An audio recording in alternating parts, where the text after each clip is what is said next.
I was sitting in a hard chair, leaning against a cold wall, when I heard someone say, without knowing I was listening, "He doesn't understand anything anymore. He's just a burden now." That sentence wasn't about a stranger. It was about me. At 75 years old, after a lifetime of working, raising a family and paying my bills, I had become a nuisance in my own home. At that moment, I still didn't know how I'd gotten there, nor what exactly they were doing behind my back. I only felt a mixture of shame, confusion, and a silent fear that something very wrong was happening. If you follow true stories like this, subscribe now. Now let me tell you how it all began. Going back to the beginning hurts, but it's necessary. I wasn't an absent father, nor an irresponsible man. I worked from a young age, always with calloused hands and a clear conscience. I raised my children believing that presence was worth more than money, although I never lacked the basics. When I became a widower a few years before turning 70, I thought that loneliness would be my greatest challenge. I was wrong. The loss of my partner opened a space that wasn't filled by silence, but by decisions that others began to make for me, always saying it was for my own good. At first, everything seemed well taken care of. One of my sons started showing up more often, bringing groceries, helping with bills, suggesting small changes to the routine. I accepted it because trusting family was natural for me. When they suggested I move in with them, they said it would be temporary, just until I reorganized myself emotionally. Their house seemed full of life, but I soon realized there was no real space for me there. I stayed in a makeshift room, away from the rest of the house, as if my presence needed to be hidden. Over time, small impositions began. My money started being managed by someone else, always with explanations that were too quick. If I asked something, they said I was forgetting, that they had already explained. I started to doubt myself. It's a cruel feeling, because you don't know if you're being deceived or if you're really failing. Little by little, I spoke less, asked less, accepted more. Silence became a form of survival. The treatment also changed. Conversations with me were always rushed, impatient. Any opinion of mine was dismissed as something from a stubborn old man. I started hearing conversations interrupted when I approached. Low laughs that ceased when they saw me. I felt something was wrong, but I couldn't prove it, nor fully understand it. The emotional and practical dependence left me trapped. I didn't want to be a problem, so I tried not to exist too much. There was one particular day when I realized it wasn't just carelessness, it was something bigger. I needed a simple document and asked for help. The response was irritated, followed by that phrase I'll never forget. "What do you want with that? You don't need to worry about these things." At that moment, I felt like they were deciding what I could or couldn't know about my own life. Even so, I didn't react. The fear of losing what little support I had left was stronger. My emotional health began to deteriorate. I slept poorly, woke up confused, with the constant feeling of being a burden. There were no visible aggressions, shouts, or dramatic scenes. It was something quieter, harder to explain to someone who had never experienced it. A slow erasure, as if my story was being erased page by page, while I was still breathing. I wondered when I stopped being someone and became just a body occupying space. Even so, there were memories that kept me alert. My life hadn't been small. I remembered decisions I'd made, things I'd built, conscious choices. That didn't fit with the fragile image they were trying to pin on me. Gradually, I began to observe more, listen more, remember details. Something inside me told me that this situation wasn't normal nor fair, and that one day all of this would need to make sense. It was in this climate of doubt and exhaustion that the word burden began to appear more frequently, never directly, always in a joking tone or someone else's outburst. But every time I heard it, something broke inside. I had survived losses, hardships, a lifetime of work. It didn't make sense to end up like this, invisible within my own family. I still didn't know how or when, but the truth was there, hidden, waiting to be revealed. And when it came to light, nothing would be the same. I began to realize that my presence was tolerated, not wanted. It wasn't said with direct words, but it was in the gestures, the averted glances, the closed doors. Meals sometimes happened without me, with the excuse that I was sleeping or hadn't said I was hungry. Small exclusions that, added together, created a constant feeling of not belonging. I no longer felt part of that house, just someone temporarily housed there, although no one said for how long. There was also a strange feeling of being watched.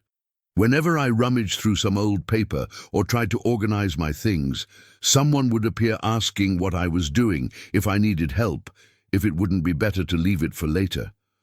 My boxes, my folders, my mementos were being pushed into less accessible corners. It wasn't explicit violence, but it was control. A control disguised as care, which made me feel guilty for wanting autonomy. Even so, something inside me resisted. Perhaps it was pride. Perhaps it was instinct. I knew I hadn't reached that point in life by chance. I knew my lucidity hadn't simply vanished overnight. That silent certainty was what kept me observing, piecing things together, trying to understand exactly when I stopped being treated as a father and started being treated as a problem to be managed. And it was this awareness, still fragile, that would later make all the difference. As the weeks went by, my routine narrowed like a dead-end corridor. I woke up early out of habit, but there wasn't much to do. The house was already bustling before I even left my makeshift room, and yet I felt like an unwelcome visitor. Conversations ceased when I appeared. If I stayed there, silent, no one bothered to include me. If I tried to participate, I was met with impatience. Gradually, I learned that the best thing to do was observe, not interfere, not ask questions. That was no longer a shared house. It was a territory where I needed permission even to exist. My money, which I had always managed carefully, became a taboo subject. They said it was better to centralize everything to avoid confusion, that I was more forgetful after becoming a widower. I knew it wasn't true, but disagreeing seemed dangerous. When someone manages their financial life, they also manage their freedom. I started receiving small amounts, given as favors. If I needed something different, the question would come, why this now? That simple question carried a heavy judgment, as if any desire of mine was superfluous. Gradually, I lost contact with people outside my immediate circle. Visits became rare. Phone calls were answered with someone always nearby, listening. They said it was to help me because I was confused about schedules and commitments. The truth is, they were shrinking my world. The smaller it became, the easier it would be to control me. I missed simple conversations, being seen as a whole person. But I didn't want to complain. I was afraid of being seen as ungrateful. There was an episode that profoundly marked my perception. An acquaintance called to ask how I was, and before I could answer, someone took the phone and said I was resting, that they would call back later. They never did. That wasn't forgetfulness. It was a choice. For the first time, I felt a chill in my stomach that wasn't sadness. It was a warning. Something was being done deliberately, and I was the last one to be consulted. The house also began to change subtly. My personal belongings were being moved around. One day, I looked for an old photo album and couldn't find it. They said they had put it away in a safe place. Another day, my clothes were separated, some of them missing. When I asked, they replied that I didn't wear them anymore, that it would be better to donate them. Donate them to whom?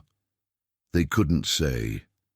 Each vague answer increased my feeling that I was losing control over things that had always been mine.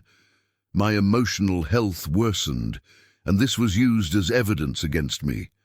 If I showed sadness, they said it was mental confusion. If I was quiet, they said it was apathy. Any reaction served to justify decisions already made. I began to wonder if that exhaustion wasn't exactly what they wanted to provoke. A tired elderly person questions less, resists less. This idea scared me, but it also woke me up. I started paying attention to details I had previously ignored. Whispered conversations, papers being hidden, sudden changes of subject.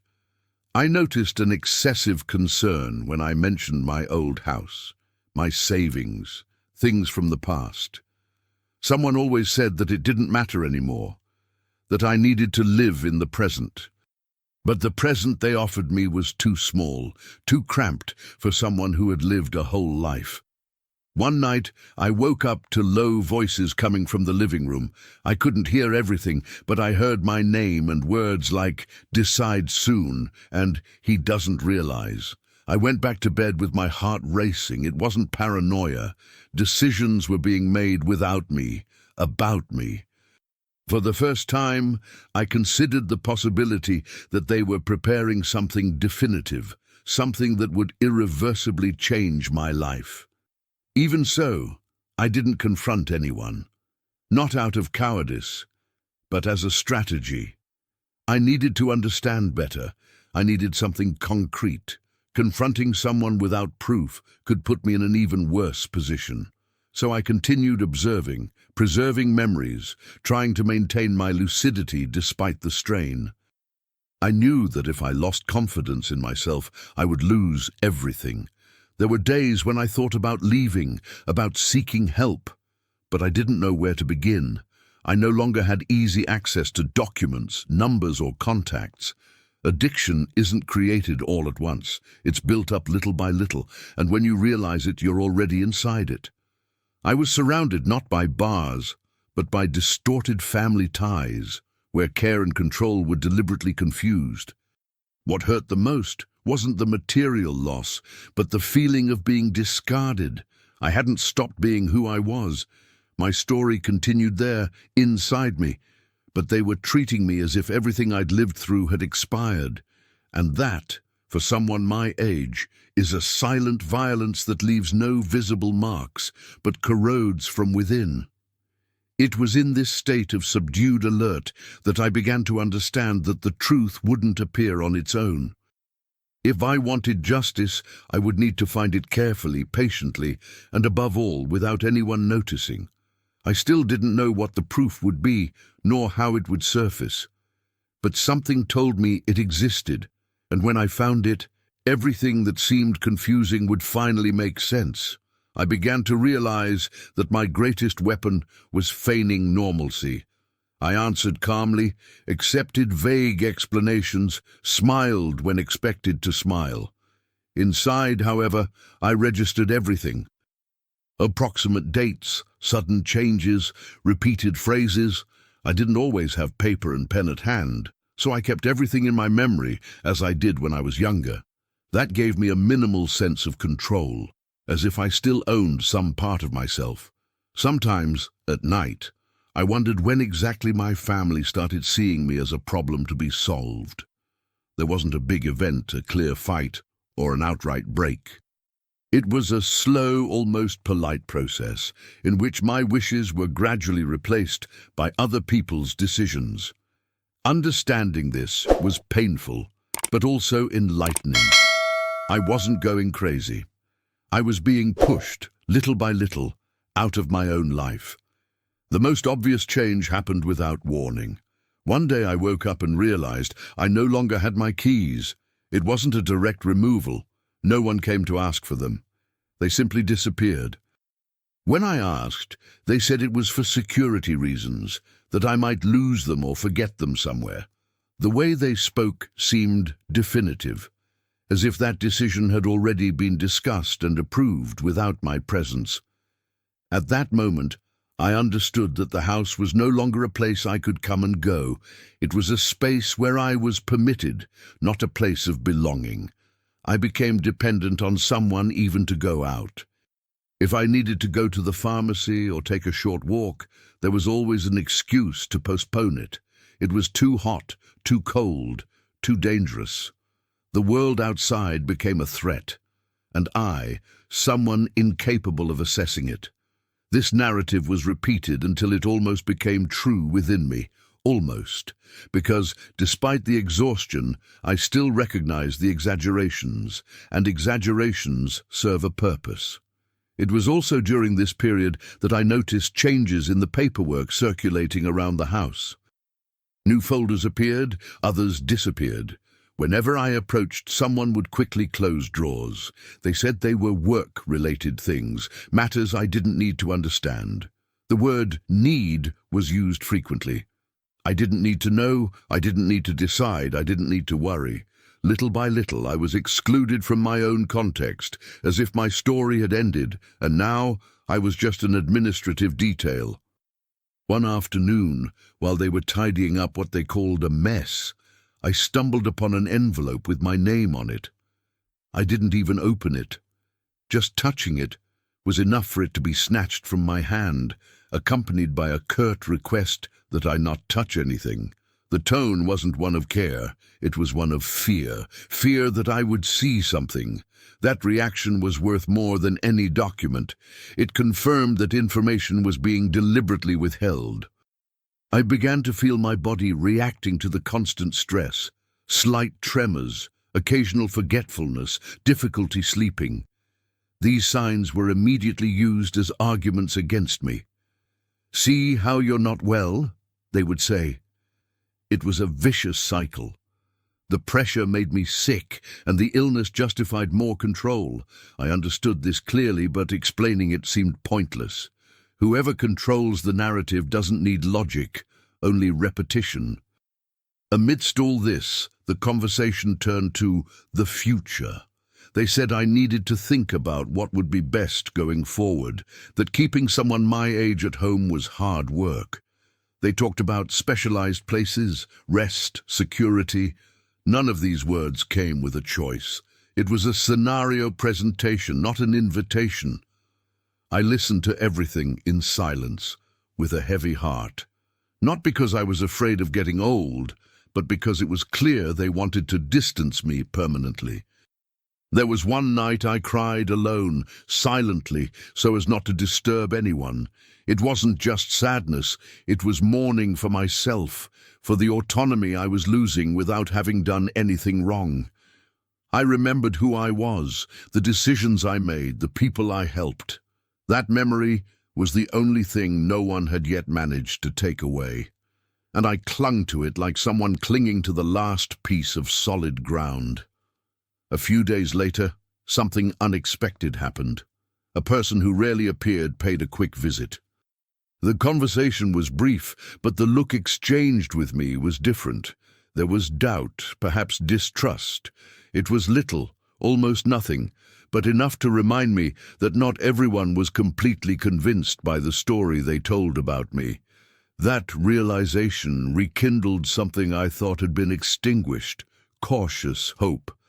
I also started noticing how they talked about me when they thought I wasn't listening. The phrases were always similar.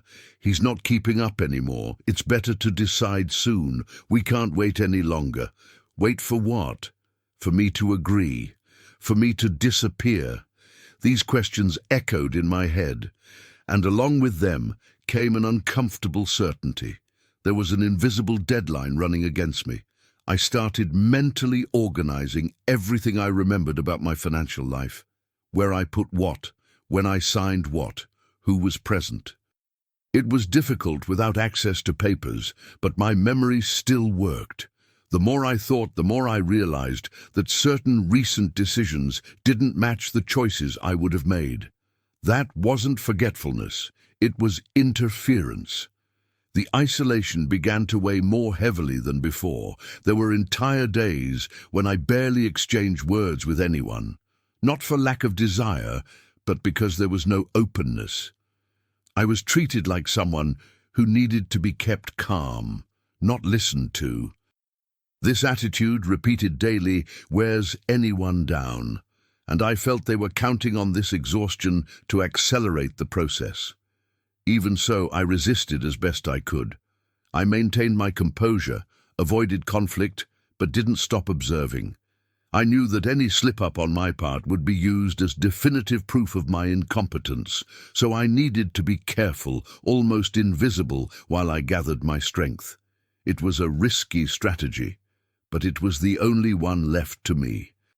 It was in this state of silent vigilance that I realized the truth wasn't just in the hidden documents, but in the contradictions. In the poorly told stories, the unjustified haste, the exaggerated fears. They were making mistakes, and those mistakes left traces. I just needed the patience to follow them, and for the first time in a long time, I felt that perhaps there was still a way out. The confirmation that something concrete was being prepared came unexpectedly, almost banally.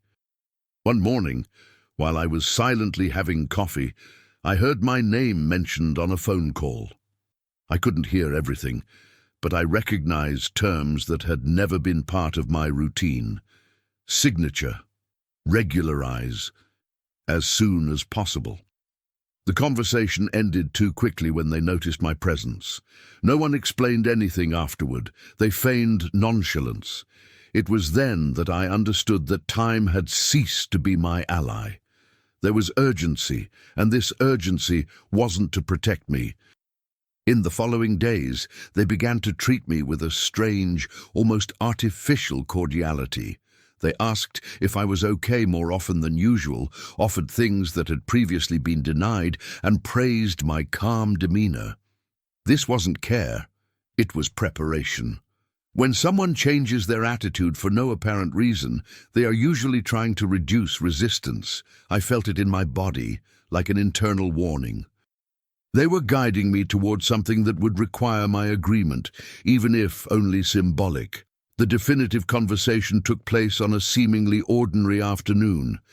They sat me down at the table and spoke slowly, as if explaining something to a child. They said I needed to make things easier, that there were bureaucratic decisions that needed to be resolved, that I didn't need to worry about the details. They placed papers in front of me without giving me time to read them. When I tried to ask questions, they responded with vague phrases, always appealing to my tiredness, my age, and what was best for everyone. I refused to sign at that moment. I said I wanted to understand better. The reaction was immediate, although controlled. The tone changed, becoming harsher. They said I was being difficult, that I wasn't cooperating, that this only confirmed how incapable I was of making decisions on my own. That reversal of logic was cruel. My attempt to exercise a right became evidence against me. It was at that moment that I realized the magnitude of the trap. After that, the atmosphere in the house became heavy. The silence, previously indifferent, turned hostile. I could feel the impatience in their gestures, in their glances. Insidious comments would appear out of nowhere. They said I was causing problems, that I was delaying important things. No one pretended my opinion mattered anymore. I'd crossed an invisible line, the line between being tolerated and being an obstacle. It was also during this period that my health was once again used strategically. Any minor forgetfulness was exaggerated. Any tiredness was treated as a serious sign. They talked about evaluations, reports, professionals who could confirm what they said. I knew that this could easily be distorted.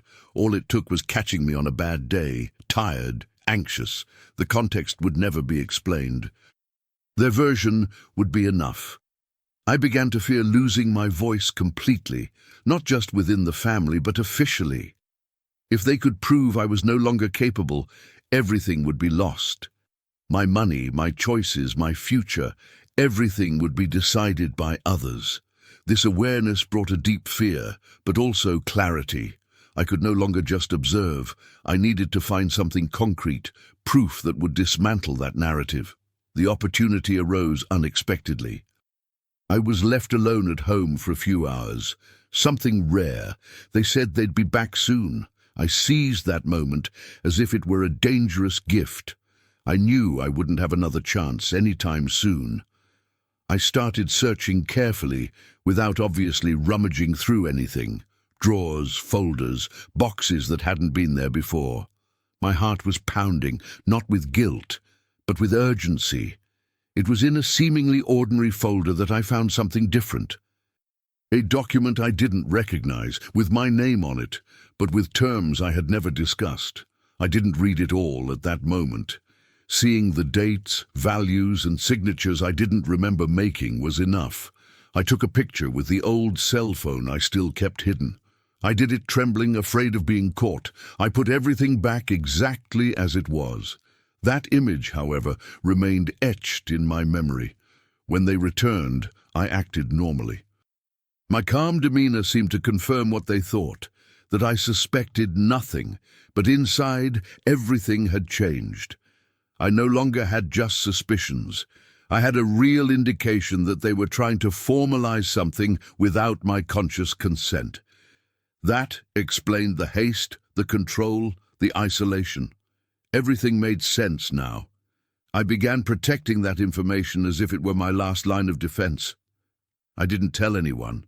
I didn't confront anyone. I knew that any wrong move could cause the document to disappear or be altered.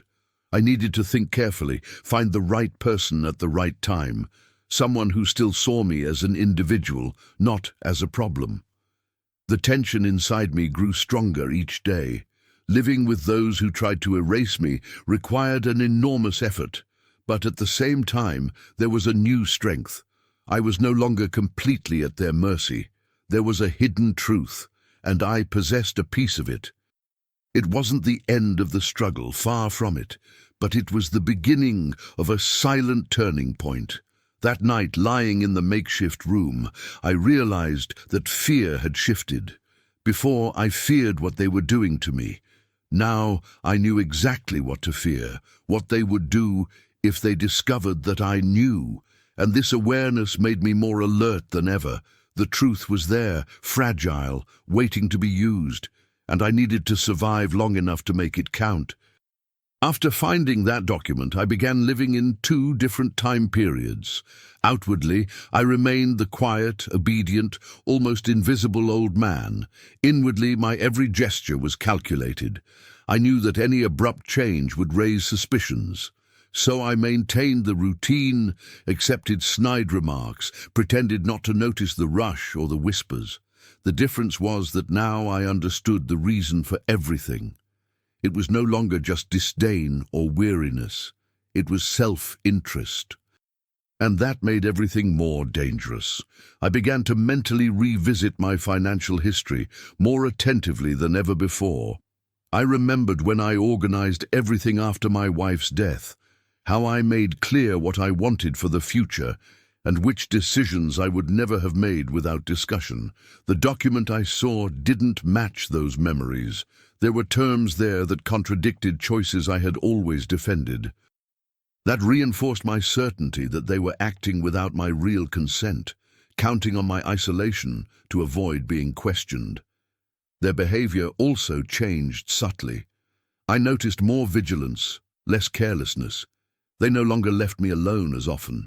The old cell phone, which I kept hidden, became my biggest secret. I checked it at night, in silence, reviewing the photo on that piece of paper, trying to understand every detail. It wasn't easy. The words were technical, cold, but the general meaning was clear. Someone was preparing to make a final decision for me. There was a day when I almost lost control. A comment, made as if it were a joke, mentioned that soon everything would be resolved. I felt a tightness in my chest, but I didn't react. I had learned that reacting was exactly what they expected. They wanted visible proof of instability, something that would justify harsher measures. I couldn't deliver that. I swallowed my indignation and remained silent. It was during this period that rare visit happened again. The same person who had previously looked at me with suspicion passed by the house again. This time, we had a few minutes alone. I didn't speak directly about the document. I couldn't, but I asked simple questions, mentioned recent changes, spoke of decisions being made without me. I observed the reaction, the tense face, the evident discomfort. That confirmed that I wasn't imagining things. Someone from the outside also noticed inconsistencies. This small exchange gave me the courage to plan my next step. I needed help, but I couldn't ask for it openly. Any direct request would be intercepted, distorted, used against me. So I thought of indirect ways, of people who could still listen to me without going through my family. I remembered old commitments, contacts that might still exist. Everything seemed distant, but not impossible. Meanwhile, the pressure mounted. They brought up the paperwork again, now with more insistence. They said it was urgent, that there were deadlines, that I was delaying everything. The word delaying hit me like an accusation. Delaying what? A plan I never approved. Still, I resisted. I asked for time. I asked for explanations. Each of my requests was met with sighs and tired looks, as if I were a difficult child. My emotional health fluctuated. There were days when I woke up confident, certain that I could get out of that situation. On others, fear took over, and those days were dangerous. A moment of weakness was all it took for everything to crumble. I needed to stay strong, lucid, alert. It had never been so exhausting simply to exist. One night I overheard hushed conversations again. This time I heard something different, concern. It wasn't just haste anymore, it was apprehension. Someone said, "He's been very cautious." That phrase struck me. I was no longer just a passive obstacle. I had become a risk. This confirmed that my silent strategy was working, but it also increased the danger. People with something to hide tend to act unpredictably when they feel threatened. I decided I couldn't wait much longer. That document needed to get out of that house, even if only as digital proof. I thought about how to ensure this without being discovered. I assessed schedules, routines, absences. Everything seemed like a simple operation to an outsider, but for me, it was a matter of survival. I knew that if I failed, I could lose everything. At the same time, one question wouldn't leave my head. How did my own family get to this point? At what point did care turn into control and love into convenience? I couldn't find a clear answer. Perhaps there wasn't a single one. Perhaps it was the sum of small interests, fears, and unresolved justifications.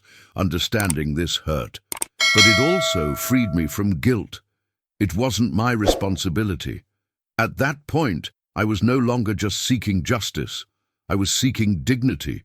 I wanted to be heard, respected, recognized as someone capable of making decisions about my own life.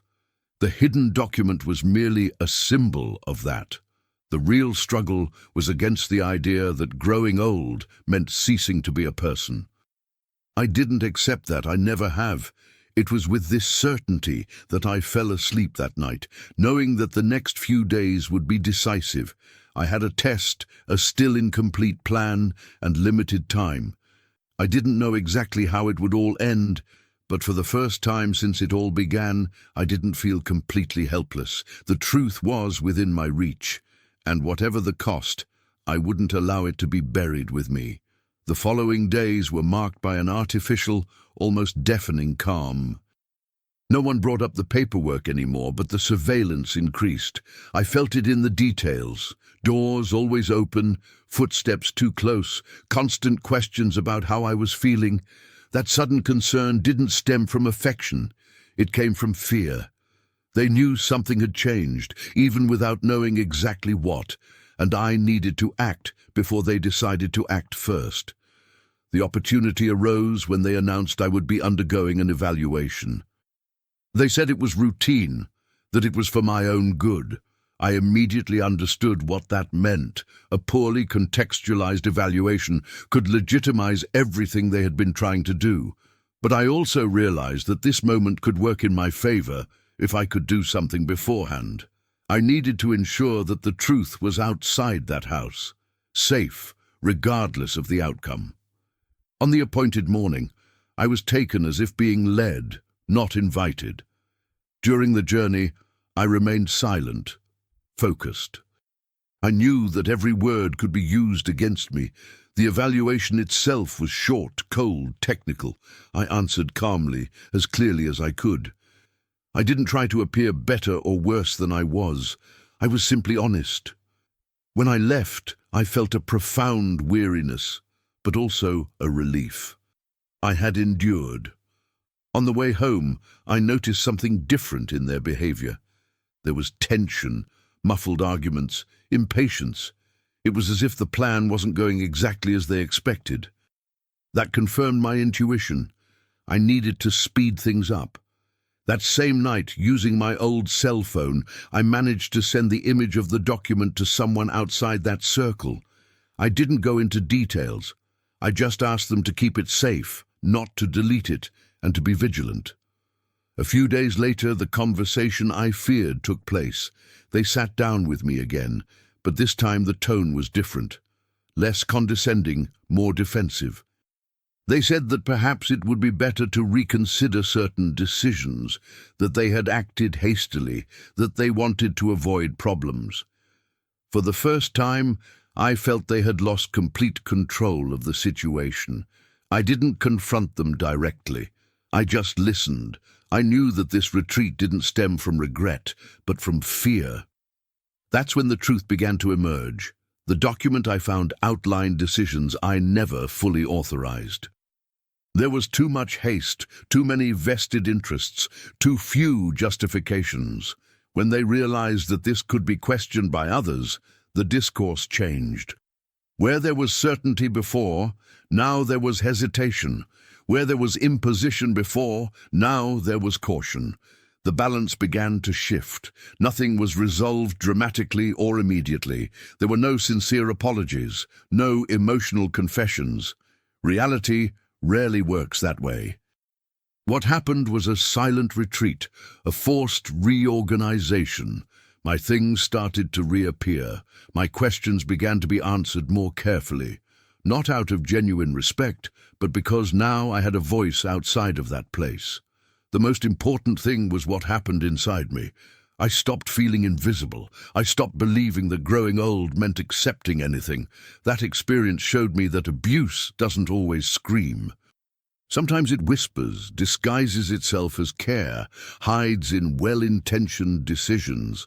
And that's precisely why so many elderly people go through it without realizing it, until it's too late. If you've made it this far, it's because this story touched on something real. Stories like mine happen every day, silently, inside ordinary homes. If you know someone going through something similar, don't ignore it. Listening, observing, and seeking help can make all the difference. If you believe that real stories like this need to be told, like this video, subscribe to the channel and leave a comment letting us know where you're watching from. This helps prevent these voices from being silenced. And above all, pay attention. Respect has no age. Dignity never expires. Growing old doesn't mean ceasing to be a person. It simply means continuing to be, with even more stories to tell. If you or someone you know is experiencing abuse in old age, if you suspect abuse, neglect, financial exploitation, or isolation of an elderly person, seek help immediately. Elder Care Locator, USA, 1-800-677-1116. It helps to find local services for the protection and support of the elderly. National Elder Fraud Hotline, 1-833-372-8317, for reporting scams and financial exploitation against the elderly. Emergency, League 911. You don't need to be absolutely sure to ask for help. Suspecting something is reason enough to act, and continue watching Accounts of a Life. At the end of this video, I'll leave a link to a true story that unfortunately happens more often than we imagine.